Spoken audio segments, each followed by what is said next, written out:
त्योहार मनाए, बड़े शान से मोमबत्ती जलाकर डांस किए, ठीक है, बढ़िया है, लेकिन जानना यीशु ने अपने दिल से उन सब लोगों को क्षमा किया जिन्होंने यीशु के साथ अपराध किया।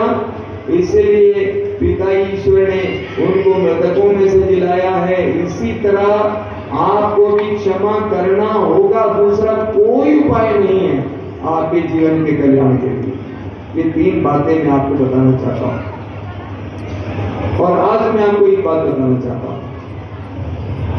यूहन्ना के सुसमाचार के अध्याय 15 वाक्य 5 में क्या लिखा हुआ है? वहां भी लिखा हुआ है, मैं दाखलता हूं और तुम डालियां, जो मुझ में रहता है और मैं जिसमें रहता हूं वही बहुत फलता है, क्योंकि मुझसे अलग रहकर तुम कुछ भी नहीं कर सकते।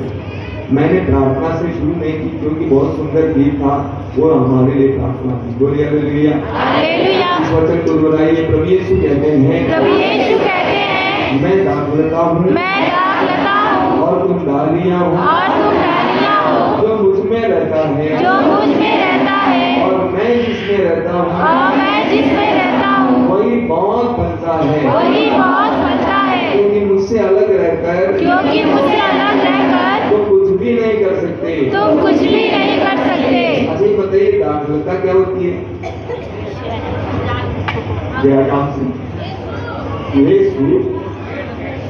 दाखलता क्या चीज?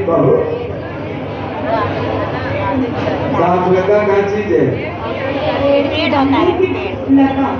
अंगूर की अंगूर देखे, अंगूर देखे हैं जो चबा चबा के खाते हैं ना, गोल गोल अंगूर देखे हैं ना? अंगूर कहाँ पे होता है, किस पेड़ पे होता है? एक बार शहर के बच्चे ने मम्मी से पूछा, मम्मी किस पेड़ पे आलू होता है?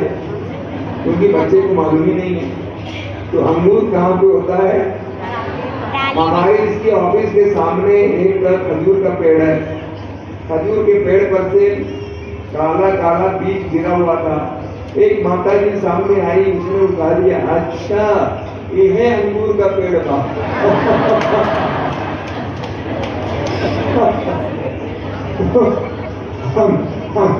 अंगूर की लता समझते हैं? अंगूर कहाँ पे लगता है? लता में लगता है, तना पे नहीं। अच्छा बताइए, कटहल तना पे लगता है कि डाली पर लगता है? डाली पर। अब फिर एक बार सोच के बतावा, कटहल डाली पे होता है कि तना पे होता है? डाली पर। पेड़ पे होता है। चाहिए तो बहुत समझदार है। कटहल डाली पे होता है या तने पे होता है? अरे पता नहीं तो जाके देख ले। कटहल पेड़ पे तो जरूर होता है, पेड़ पर होता है, जिसको नहीं मालूम है, छत पे थोड़ी होता है। कटहल पेड़ पे होता है, लेकिन तने पे होता है अक्सर। क्या इधर छोटे डाल छोड़। अच्छा, आम डाली पर होता है कि तने पे होता है? डाली पर होता है। आम डाली पे होता है, कटहल तने पे होता है। बनाने वाला भी कितना समझदार है ना। अगर डाली पे होता तो कटहल उसको तोड़ के नीचे आ जाता है। तो आम डाली पे होता है। अगर मान लीजिए जिस आम की डाली पर आम फलता है, उस डाली को हम काट दें, अभी फला हुआ है, अभी इसको काट दें तो कैसा रहेगा? कैसा रहेगा? सूख जाएगा। क्या सूख जाएगा? डाली सूख जाएगी, पत्ते सूख जाएंगे, आम भी सूख जाएगा। अगर मान लीजिए डाली ने सोचा हमारे